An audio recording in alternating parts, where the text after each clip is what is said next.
Welcome to The Explainer. So today we're diving into artificial intelligence's latest and honestly arguably its most fascinating frontier, the ivory tower. We hear constantly about how AI is turning the corporate world upside down, right? But I found that the actual foundations of academia are going through this massive seismic shift right now. We're talking about fundamental changes to how research gets done, how students actually learn, and even how we validate scientific truth itself. It's a pretty wild question when you really stop and think about it. Will a professor's next graduate student be an AI? We kind of operate under this assumption that artificial intelligence is mostly coming for, entry-level corporate jobs or basic data entry.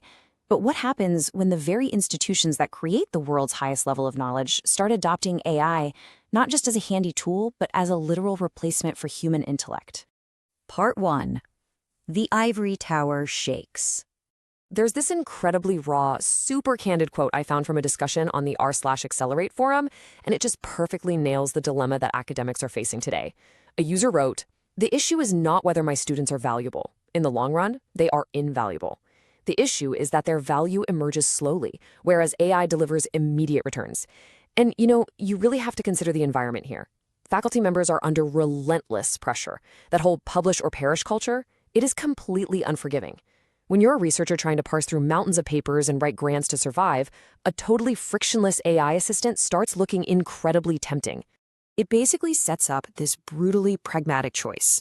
On one side, you've got the traditional grad student, right? They need intense mentoring, their value emerges super slowly over years, and frankly, they're human beings. They need to eat, and they carry the massive burden of student loans. On the flip side, you have the AI assistant. It needs virtually zero onboarding, gives you immediate returns, and obviously carries zero loans. For a professor who's just trying to optimize for short-term productivity and literally survive in a cutthroat environment, the math is brutally simple. But as we're going to see, optimizing for the short term like this has some profound long-term consequences. Part 2. Gen Z's AI anxiety.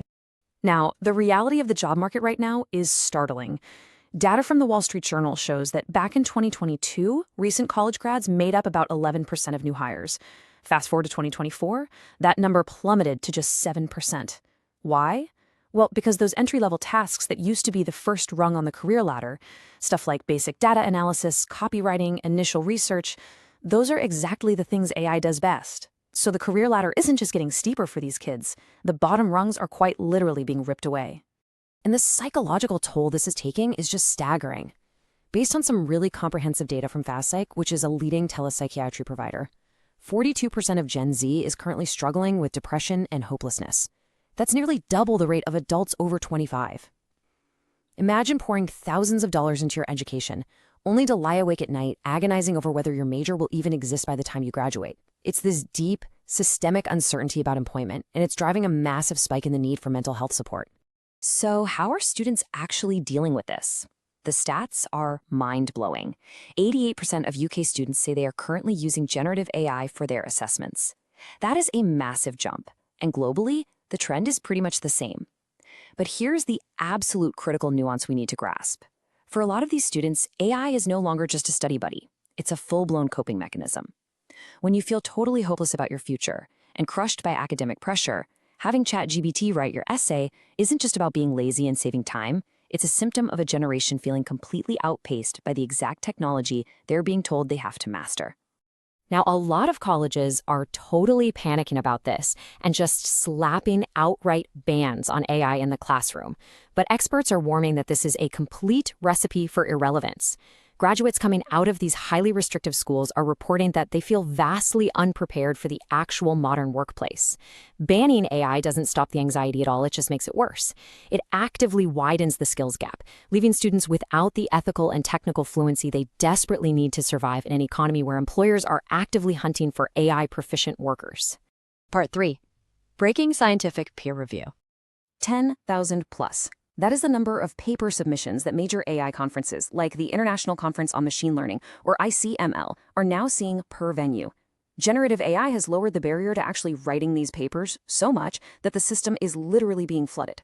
Traditionally, peer review has always relied on this volunteer army of fellow researchers acting as judges, but this unprecedented, massive volume of submissions, it is completely overwhelming that old model. The whole system is buckling under its own weight. So what exactly do overwhelmed, unaccountable reviewers do when they're handed a massive stack of incredibly dense papers to review for free? Yeah, they turn to AI.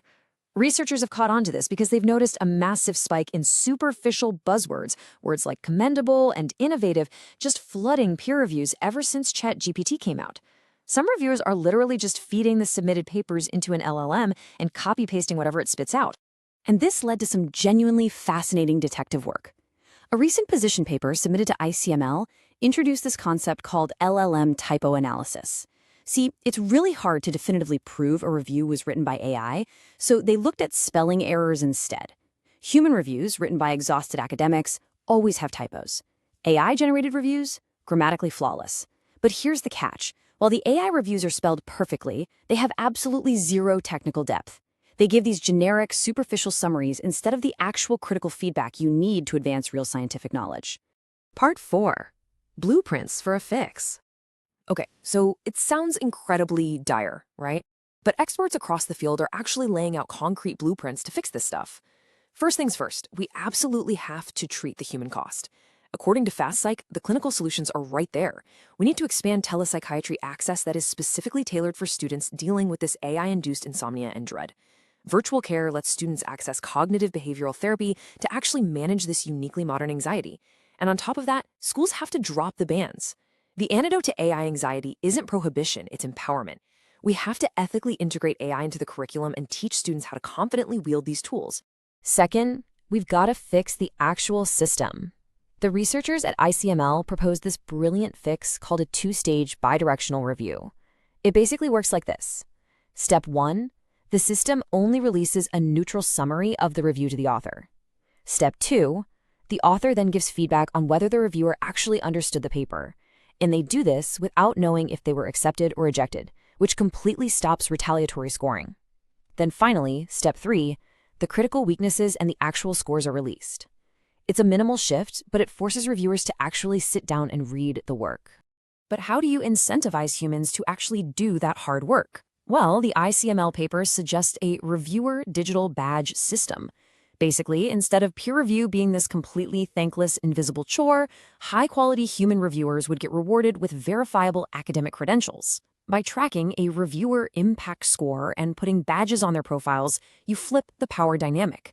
You make good reviewing a highly visible, prestigious asset for a researcher's career, rather than just a hidden burden.